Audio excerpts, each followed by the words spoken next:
They call the second movie Double Tap, even though Double Tap is used a lot in this movie. I guess they just couldn't think of a sequel name. So hopefully the sequel's good. Anyways, this dude has like this list of ways he wants to survive. We get four of them. A few other ones are introduced throughout the movie, like 17 and 31, and eventually 32 when he has this chat with one of the main characters. I just wish we would have got to see the other ones. They just reused the same ones over and over again. I didn't expect, 32 rules to get into the movie. It would definitely feel really forced and thrown in if they did, since it's a horror comedy and not a not a horror.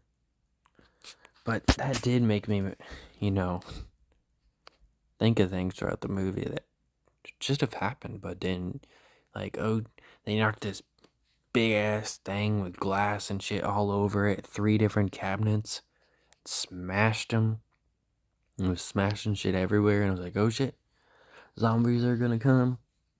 They didn't, and the scene ends with them driving off. But there was one time I was right. Um, it was pretty predictable. A girl gets bitten. She wasn't actually bitten. And they were like, hey, we don't have any guns. Can you put her out of her misery? So they go to shoot her, and she's like, nope, I'll do it myself. And I already thought this shit was pretty suspicious. Pretty obvious that the zombie movie people are gonna want supplies. They literally said they don't have guns. He's probably gonna take your gun. Then it happened. He takes the gun, and they eventually become friends near the end of the movie because they eventually find them somehow. They didn't know where they were going at this point yet. And they eventually bump into them because they have car trouble. Car breaks down. Then they get kidnapped again, take their car again, but they keep them with them for some reason. They don't kick them out. It could have ended bad. They eventually could have got the guns while they were driving or fell asleep or something and shot them. Especially the other dude. Actually, they have like names throughout the movie of like places they used to live instead of their real names. We learn them some of their real names later. One dude's called Columbus, stuff like that. It's a pretty good movie.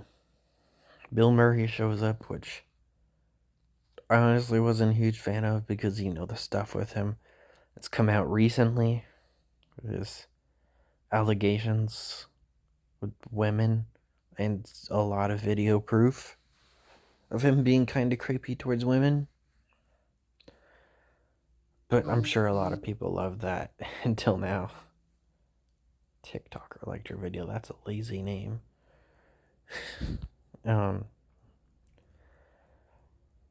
Anyways, it was pretty decent.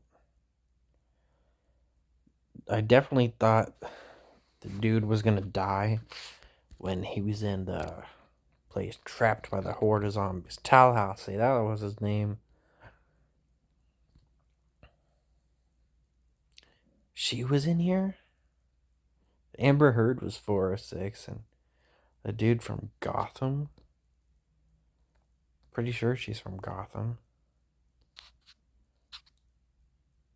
Yeah, that's the girl from Gotham. She was in here as a girl named Nevada, apparently. I don't remember a Nevada. Or a Madison, for that matter. I just remember the four main characters. I remember 406. That was like our first introduction to zombies in the flashback. In flashbacks, not actual zombies. For some reason, they think, this, like, amusement park is abandoned. There's no zombies there. So why aren't people already living there? Weird. They heard a rumor that there's no zombies there, but nobody lives there. then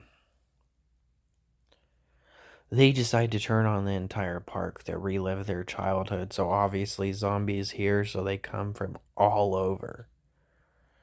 You'd think all four of them would be fucked, but horror comedy, not a serious movie, so they're all good. Not a single one of them die. But yeah, it was a pretty decent movie. It was entertaining. Just wish there was more zombies. The zombies are taken somewhat seriously.